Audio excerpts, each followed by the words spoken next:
হচ্ছে। আচ্ছা দিদি, এইসব কথায় আমি একটু পরে আসছি। আমাদের কলকাতার ঐতিহ্য নষ্ট করবেন না দাদা। আচ্ছা দিদি, এই যে আপনি ঐতিহ্য নষ্ট বলে বলছেন, ঠিক আছে, আপনি তো একজন বাঙালি, আপনি বিয়ে করেছেন, আপনার স্মৃতিতে সিঁদুর আছে, বাট আপনার হাতে শাঁখা পলা কই? দিদি আপনি জানেন না হাতে শাঁখা পলা পরাটাও বাঙালির একটা ঐতিহ্য? তাহলে তো এদিক থেকে ধরতে গেলে আপনিও বাঙালির ঐতিহ্য নষ্ট করছেন। কি হলো, কথা বলো।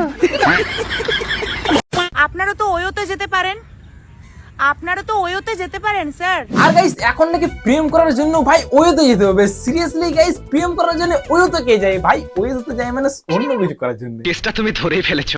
1 2 3 4 what's up guys, welcome to my channel মিরব্রো। তো গাইস, কেমন আছো তোমরা? আশা করি তোমরা সবাই ভালো। গাইস, এতদিনে তো তোমরা এই দিদিকে সবাই চিনে গিয়েছো। দুদিন আগে দিদি আমাদের গিয়েছিল ভিক্টোরিয়া মেমোরিয়ালে ঘুরতে। দিদি ওইখানে ঘুরতে ঘুরতে দিদির হঠাৎ চোখ যায় ওইখানে দূরে বসে থাকা এক কাপলদের দিকে। কাপল গুলো যে ওইখানে বসে খুব খারাপ একটা কাজ করছিল তাও কিন্তু নয়, ওইখানে কিন্তু ওরা দুজনে কাছাকাছি বসে একে অপরকে ধরে ভাই বসেছিল। কিন্তু এই জিনিসটা আর এই দিদির সহ্য হলো না, তাই দিদি আমাদের ফোনের ক্যামেরাটা অন করে তাদেরকে দেখিয়ে জোরে জোরে চিল্লিয়ে চিল্লিয়ে বলতে লাগলো যে ওয়োতে চলে যান, আমাদের কলকাতার ঐতিহ্য নষ্ট করবেন না দাদা। বাচ্চা লোক ঘুমনে আয়া है, ये सब देखेगा। আচ্ছা দিদি, আগে আপনি আমার একটা কথা বলুন তো, আপনি যখন এই কাপলগুলোর সঙ্গে এরকম ব্যবহার করলেন তখন নিশ্চয়ই আপনার আশেপাশে এরকম ছোট বড় বাচ্চা ছিল, তো তারা আপনাকে দেখে বড় হয়ে কি শিখবে? তখন তো তারাও আপনার মতনই সেম কাজটা করবে। কোথাও কোনো কাপলকে প্রেম করতে দেখলে তারাও তাদের হাতের ফোনের ক্যামেরাটা অন করে ভাই ওদের সামনে গিয়ে উটপাটাং বকতে শুরু করবে। আর এই যে আপনি বলছেন না যে ছোট ছোট বাচ্চা ছেলে মেয়েগুলো এইসব দেখে কি শিখবে? তারা এইসব দেখে প্রেম করা শিখবে, তারা এইসব দেখে ভালোবাসতে শিখবে। ঠিক বলেছেন।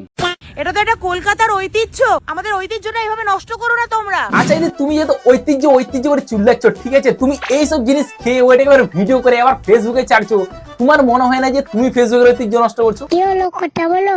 তুমি জানো না এখনকার বাচ্চারাও সোশ্যাল মিডিয়া ইউজ করে? এখন তুমি বলো এইসব জিনিস দেখে বাচ্চারা কি শিখবে? तुम्हें शर्म है कुछ?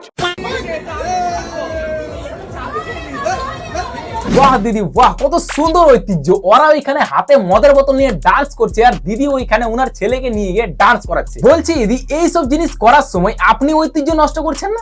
কি বলবো? বাহ, কত সুন্দর। বাচ্চাটিকে এবার বলছে যে বিয়ার দিয়ে স্নান করে দেবো, আবার এইদিকে দিদি আমাদের ওই দৃশ্যটাকে দাঁড়িয়ে দাঁড়িয়ে মজা নিচ্ছে। আমাদের ঐতিহ্যটা এইভাবে নষ্ট করো না তোমরা। আলবাল বকলে না কানের গোড়া একটা থাবড়া মারবো। বলছি কি দিদি, এরপর থেকে না অন্যের পিছনে কাঠি করে লাগে নিজেকে একবার আইনে গিয়ে দেখে নেবেন, না হলে অন্যের পিছনে কাঠি করতে গিয়ে ওই কাঠিটা কখনো আর পিছনে ঢুকে যাবে, বুঝতেই পারবেন না।